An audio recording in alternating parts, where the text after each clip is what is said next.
Hi, welcome to a discussion with Jamie Harrison. I'm Bruce Southworth, a book reviewer for Publishers Weekly and Drood Review of Mysteries. Jamie Harrison's first novel is a mystery called The Edge of the Crazies, published by Hyperion May of 1995.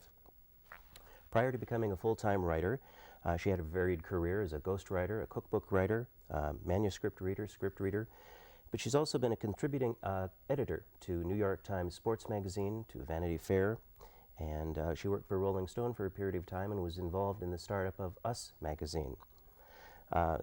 Beginning in the late 1980s, she moved to Montana and worked for the Clark City Press as an editor. It's a small press there, where among the works she edited were those of her father, novelist and screenwriter Jim Harrison. Welcome. It's a pleasure to have you here. It's a pleasure to be here. Before we talk specifically about The Edge of the Crazies, I wanted to ask you, when you decided to turn to writing fiction, decided you wanted to do that, what made you decide to write a mystery? It seemed like a practical choice, actually. I had a horror of really trying to write a classic first novel, which tends to be autobiographical. I just knew it wouldn't work. I really wanted to simply tell a story. And I read a lot of mysteries. I enjoyed reading them. It was sort of a practical choice. That's just something then that you were particularly familiar with, not because the genre's kind of hot I thought at the I moment. could get away with it. It's probably the fair way to put it. Okay. Was there a particular spark that you had in mind for this book? There's such a network of interesting people and plot, and is there any one thing that kind of set you on Not really any one thing. Sort of observing the town I lived in. I'd been observing one particularly bad marriage among people I worked around, and somehow, somewhere along the line, I came up with the germ for certain characters in thinking about that. Are a lot of the characters then are drawn on a variety of people? Are They started some out that way, and then they really veered far from, you know, originally, yes, in all fairness, they were, and finally the end result is nothing like the people who might have made me think up the ideas to begin with. Many writers that I've had a chance to chat with have talked about the fact that the characters, as they are writing about them, kind of take over. They hear them, and when they're working in a word processor or whatever, they completely take over. Is that kind of what happens to you? Yeah, they really did. That was so much fun, actually. Coming up with lives for people was probably the part I enjoyed the most, and they did take over. They changed a good deal, and I think that I also sort of began to feel that I was being cruel to my characters and tried to inject some humor because of that. I don't know what I had in mind. Writing a mystery, you know, per se, you're going to kill off people. That's true. I felt a little remorse at some point. So you had to, kind of liven things up just a little bit, lighten things up a little bit. In the course of the mystery, one of the things I was particularly curious about is, let's take a step back here, because we're talking as though everybody out there knows exactly what's going on in this book, and that's not true necessarily. The story takes place in Blue Deer, Montana. A screenwriter, George Blackwater, is working on a plot or an outline for his next script, and all of a sudden he is shot and his computer monitor is shot out in front of him. And the sheriff, Jules Clement, begins this investigation into this, and as things go on in any good mystery, bodies start to mount up and things get more and more complicated. One of the things I was really curious about was how you decided to structure the book, in that in a lot of cases mysteries start out in a bang, yours does, but usually with a dead body very, very early on, as opposed to 100 or so pages into it. Well, was that conscious to do it that way? It was, because I wanted it, because I'd really come up with the essential plot, who I wanted to kill, why I wanted to kill them. I had to keep George in the picture, but George is the person who sets Jules off on the wrong track, essentially. So I really had to do that, and I thought it would be kind of fun to do that, to have somebody survive something, an attack like that. It also meant that I could start with a little more humor instead of that grimness, and sort of mount up at some point as bodies keep appearing. One of the things I was thinking that might have been a danger, something that you might have had to play with, is the first body that shows up. We won't go into too much depth. I don't want to give it away to anybody, but this one's mentioned on the jacket cover, so it's all right. True. Is George's wife, Mona. And by the time she actually does turn up, I mean, she's a pretty unsympathetic character, generally speaking. I mean, You could say that, yes. yeah, there's a lot of reason not to like Mona. So again, when you were thinking that through, was that a danger you had to kind of worry about, saying, all right, now we're going to kill off this person, but she's been totally unpleasant, and who cares? Well, I sort of thought that possibly she'd been glaringly obvious, just because she was such an unpleasant character. Oh no, maybe I finally didn't want to kill off people I liked. I do in the end. I don't really know how to respond to that. Killing off Mona, my big concern was that it doesn't really happen until later on in the book, and the conventions say you really need to have somebody deader than a doornail as early as possible. So I was hoping that I got away with it from the point of view it happens in chapter 5 or something. It's a big delay. So it wasn't really an overt thing. No. You mentioned too that making up the lives of the characters was something that you very much enjoyed, and all of the characters have a very rich tapestry of their life presented. And did you go do like little bio sketches of each one of them and then? Not really. That wrote itself really fairly easily. I mean, I had to sort of make sure that people weren't too similar, but that part of it was easy and that part of it was fun. It was really not wanting to say too much, especially about Jules, in that it probably will be part of a series. I didn't want to use up everything I had thought up about Jules in one book. I did little sketches. I mean, I had to keep track of what color people's hair was, how old they were. There were little practical things that got more and more confusing as I went along. Yeah, well, especially with the number of characters that you had kind of going on. And an interesting network of people, too. It's all this sort of... Well, everybody knows everybody. Yeah, more literally and biblically, it seems. Yeah, well, there was that biblical double meaning, yes. Yeah. Kind of interesting. Jules is an interesting character for a number of reasons, because he's not a traditional, he's the county sheriff. He's not traditional in that his was it his father was the sheriff? His father, Hansel. But his training is in archaeology. He left Blue Deer when he was 17, 18, something like that, and went off. Why did you kind of particularly take that tack, to give him some distance? Or? I wanted to give him some distance. He had to be a local boy. I had to give him an excuse for becoming a sheriff. He's not the likeliest candidate for law enforcement. He's a little bit left-wing. He's not anybody's idea of the usual deputy. But I wanted to give him distance. I wanted him to be local and yet not, to bring a different perspective to things, and to feel some awkwardness in asking awkward questions in town. So I did that part of it was clearly a device so that I could use a different voice than I would have if he'd been there his whole life. And speaking of a different voice or a different perspective, it's kind of interesting that you, in these days anyway, in the mystery genre, that you chose to take the male point of view. That actually was fun. That kind of freed me up a little bit. I think that there'd be a tendency, for one thing, it's a bit of a stretch. There are plenty of female deputies in Montana, female cops, but to have a female sheriff seemed awkward and seemed unlikely. And I really didn't want to spend a lot of time explaining such an unlikely occurrence. And finally, Jules gets to do more. It's just a fact of the world still out there that he has more access to things. Everything doesn't have to be about him being a woman. He's a man, he fits in. And it was fun to write. I got to write bar fights. I got to write all sorts of things. Did it present an interesting situation as he was trying to both establish and patch up some of his love life? Yeah, it did. And I just don't, sometimes I've never really understood people, men and women think differently, but they don't think that differently. I mean, a lot of Jules' past is probably closer to my past than anything else. I went to school in Ann Arbor. I did a lot of what he's done, and I've been through difficult things as he has. It wasn't really, I enjoyed writing that part of it. Everybody hit some period of confusion in their life, and he's just hit a few more than some people, I guess. Oh. You did mention this. You referred to this quote. I wanted to ask you to explain this a little bit further. This was something from an interview said one time. I had a horror of writing a classic self-involved first novel. I was wondering if you could flesh that out a little bit more, what you meant by that. When I first moved to Montana about 8 years ago, I thought I would write a book. And I sat down, and it really seemed that instead of living life, I'd just be examining.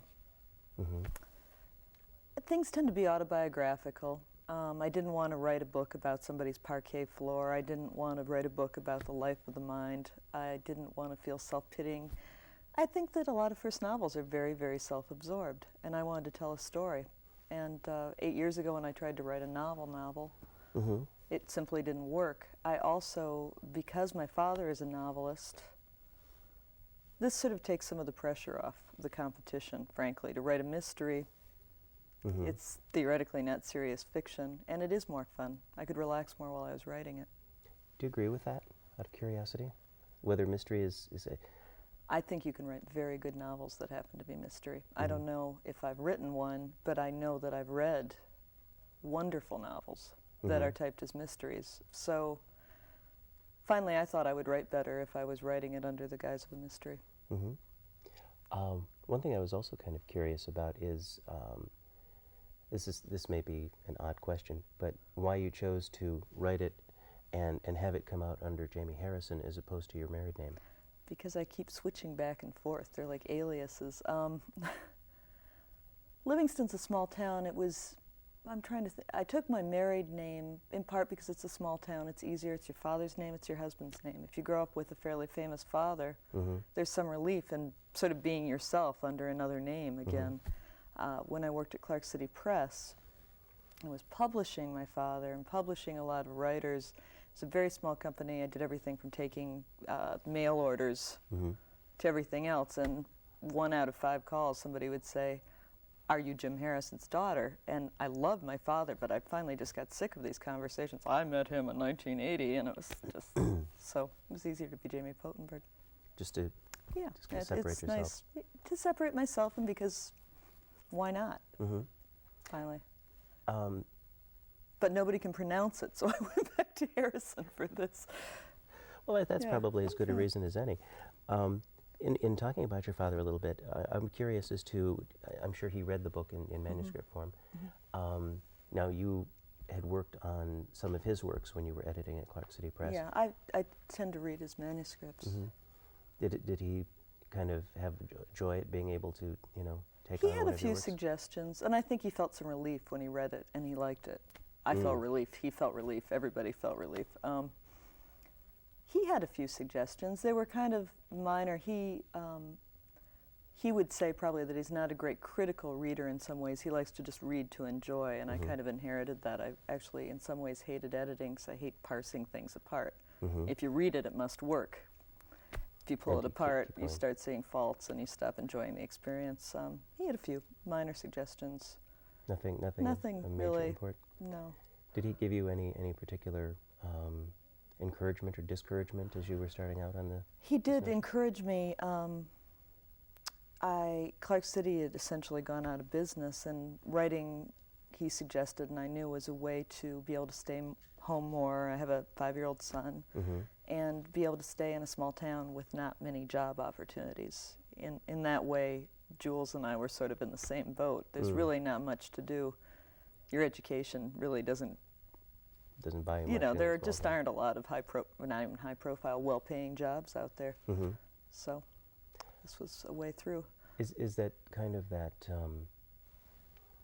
that small town distance from other things one of the things that you think contributes maybe to the reason a number of writers and artists are kind of flocking to Montana? It seems to be just a haven these days for... It does. Well, they can afford to, because their source of income, they're not tied to it. They don't have to go in every day. I think they can just simply get there. They get to live outside of cities and don't have to show up at work at 9 every morning. And, friends bring other people out. There are a lot of people out there, and they're all fun. Kind of, is it a fairly close-knit community, and even though it's still such a big... Sure, but it's pretty relaxed. It's not, there's no college nearby, so it's not sort of an academic writers community. Missoula has a number of writers too, and they are in a sense more serious writers, I'd almost want to say, a little more tied into teaching. They've all taught up there. There's James Welch and Jim Crumley, and Dick Hugo used to run the program up there. So it's a different sort of thing. A lot of the people in Livingston tend to be freelancers. There's Tim Cahill, who writes a lot of outside pieces. A really good novelist named Walter Kern. I don't know. People are pretty relaxed.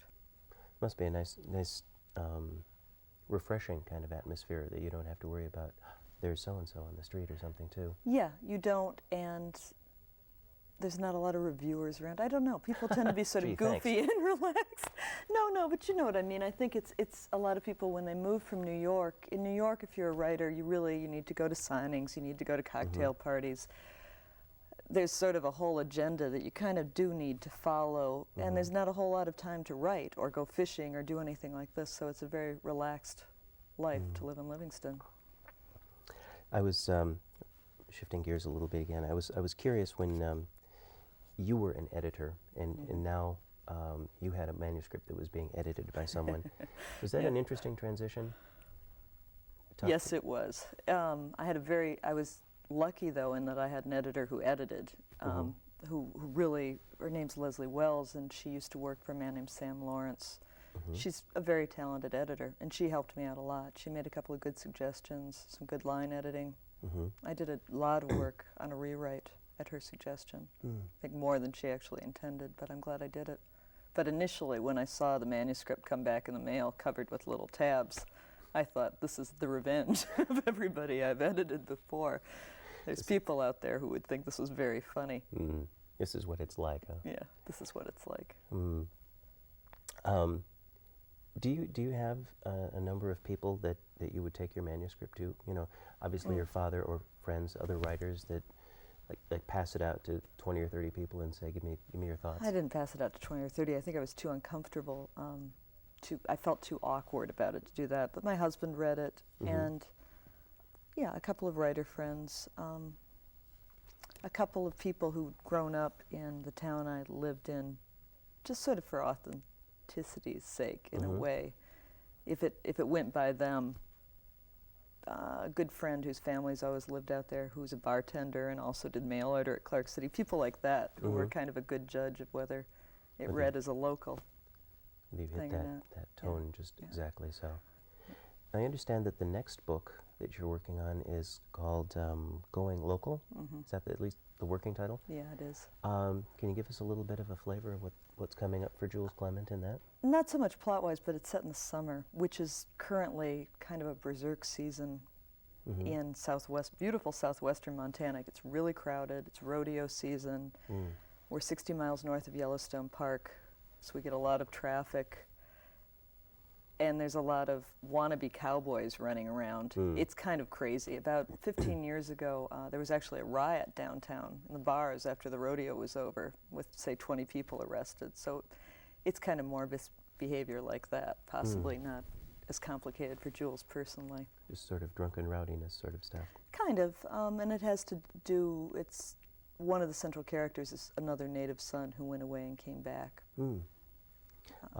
There was a hint at the end of The Edge of the Crazies that one of Jules' old girlfriends was popping up again. Oh, she would be comic relief. And she's potentially going to be She will be in it. Actually, this time around, if Jules has a love life at all, he unfortunately runs into a really bad woman. So we'll see. I'm sort of having fun with that. I was going to say, there were a few in this book that weren't particularly good women. But no, that's true. I don't really know why I came up with so many nasty characters. A lot of this next book will also have to do with mining, which is sort of a big question right now. It's not just to deal with it topically. There's a mine going in near Yellowstone Park, 2 miles away from it. I think I've heard about that. Yeah, which might leach into the park, and it's sort of a big mess. It's completely legal for it to go in, but it might be the first mine that doesn't go through simply because of sheer public opinion being against it. But it has to do with mining, and it has to do with a resort being built on national forest land, things like that. So a lot of kind of environmental questions this time around. Interesting, interesting. Are you approaching the writing of it differently, the sit down and do it part of it differently than you did the first time? Trying to be a little more organized this time, so that I don't have to rewrite as much. Yeah. How do you normally write? So many people I know do X pages or X hours or Well, because I have a 5-year-old, I really do it when I can do it. About 4 days a week, I work at night. I work on weekends and spare hours. Really, whenever I can, I make myself go sit down and hope that it'll be a good day. Yeah. There's, I can't remember exactly which author I was talking to on one of these programs, as a matter of fact, who was complaining about people who said, oh, I'd really love to be a writer, but I don't have the time. When she wrote her first book in snatches of 15 minutes, you know, here and there and what have you. I think there's a feeling that people forget that it's actually work. I mean, it really, at some point, it's just work. You might not feel like doing it that day, but you'll never get it done. It also doesn't look like work, I think, to a lot of people who are outside it, you know, just sitting down and putting words down in a computer on paper. Right. It's not quite so, gee, that can't be that tough. Yeah, we wish. Some days it is, some days it isn't. I'd like to ask you a little bit about some of your, you know, varied career before you came out with The Edge of the Crazies a little bit. I'm kind of curious about when you were working for Rolling Stone in particular and starting up Us magazine. How much of an involvement did you have with that? I mean, what's it like to set up a major magazine? Chaos. It's sort of fun. I used to cater before that. In a little way, it's like catering because it's sheer panic, you know, and very long hours, 70 or 80-hour weeks. I worked for Rolling Stone, if anything, for about a month because Us magazine was purchased right in there. But it was fun. It's sort of, I don't really read celebrity magazines anymore, so I don't know what I was doing there, and there was something kind of ludicrous about the whole thing to me. I've interviewed a lot of starlets. I actually wrote the letters column for the first few issues because, of course, we didn't have any correspondence yet. It was fun. Starting columns, looking through other magazines for ideas. It was fun. I got tired of it eventually. But magazines are more interesting probably than working in book editing because everything at least goes quickly. And pressure can be kind of enthusing if you're 25. And after that, it's a say, little long. You want to move back to Montana and just kind of relax for a Run little for bit. your life, yeah. I understand, too, that you did some ghost writing at one time. Is there anything you ghost wrote, if that's the word, that you can admit to or would admit to? Oh, it was all sort of celebrity stuff, and a lot of it was sort of grim. Years ago in New York, a star's ex-wife was writing an expose, and that was fine. It was a good paying job, but at some point after I got out of the hospital for another drug overdose, I just quit. Everybody in New York does a lot of odd jobs, in a sense, and I did a lot of odd jobs until I got the magazine work. It's interesting. It was difficult, let's put it that way. It was difficult. It must be a challenge to try and put the words down in a ghostwriting situation, put the words down and almost be in somebody else's head completely, unlike writing a fiction novel. In a sense, it wasn't that hard. I don't. The emotional stuff around it was difficult. The person herself was difficult, but doing that was easy. It went pretty fast. I don't know. I never had trouble with that part of it. It was sort of fun. I'd run it by her. She'd double check it, make sure that I was fairly accurate. And was that pretty much the one and only experience? No, I've done a couple others. Again, anybody you want to tell us about? No, not really. Thanks. Just, I had to ask. I know. Kind of have to Other actors and stuff like that. I think it would be kind of fascinating to do that. I've always been intrigued by that, but I don't know. It would, but I think finally biography, a life is a life, and the parts of it that you might find interesting, say if you were just meeting somebody and talking to them, are not necessarily what a publisher is going to want to read about. So it gets old fast. It's one thing to do a magazine profile, and that can be interesting. But a whole biography, it's just such a long, or autobiography, such a long process. What kinds of things did you do as a consulting editor for? See, that's is that fuzzy? That's fuzzy. That's inaccurate. I actually worked for a man who was kind of a headhunter and consulting editor for all sorts of magazines, Rolling Stone, Vanity Fair, right after Tina Brown bought it, a man named John Walsh, who now I think pretty much runs ESPN. But he also did books, like he packaged a book on the Heisman Trophy winners, so I wrote Heisman Trophy bios. I did point spreads for Inside Football. It was sort of fun to do in that you did a little bit of everything. It's, once again, living by the seats of your pants and just trying to I'm trying to think of a polite phrase for it, get through the creatively solve problems that you have absolutely no experience in. It was fun. Well, I apologize for the inaccuracy. I took it directly out of your publicist's No, the bio. publicist always wants to make it look more glorious than it was, and what it comes down to is a $5 an hour gopher job. It's the way a lot of people really start in New York, and it is fun. So what kind of made you decide that you wanted to give up all of that insanity in New York and go back to Montana then, in the middle to late 80s? I think that if you aren't really finally suited to live in a city, I lived in New York for 5 or 6 years, and I grew up in a small town. I wanted to go back to a small town, and I think by the time you make a comfortable living, you're burned out. And I'd been working as a script reader and editor, and I just couldn't do it anymore. I'd finally saved up enough money to escape, and so I escaped. I think that had always sort of been, I'd wanted to get a certain amount of experience, and finally I just didn't want to live there anymore.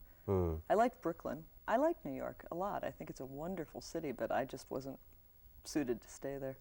As a writer, you don't necessarily feel that need to be connected to the sort of the central machinery of the publishing No, I mean, world. I grew up seeing writers who weren't connected to the central machinery. You can always visit.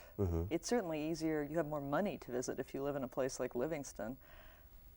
It's easy to go. It's fun to go back. You get to see friends. You get to go to the parties. You get to eat at wonderful restaurants. But to do it day after day, writers I've known who've lived there have trouble getting work done. They have trouble enjoying life. Just because of the pace and the things The scheduling. they have to do. Yeah. You mentioned one thing quickly, and I wanted to get it in just the last 30 seconds or so we've got. You did some script reading for Michael Douglas's production company. Was that kind of a fun thing to do?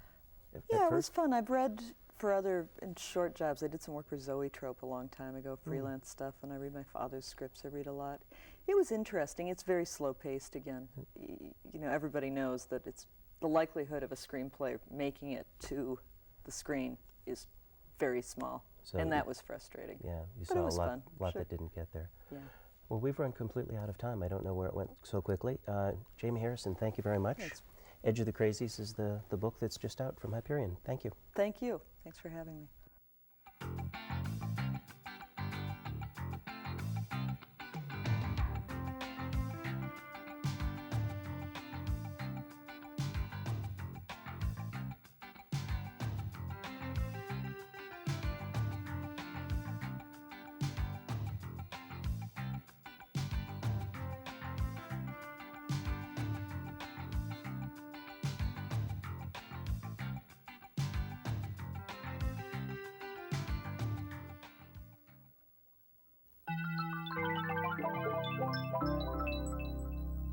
A presentation of the Hennepin County Library.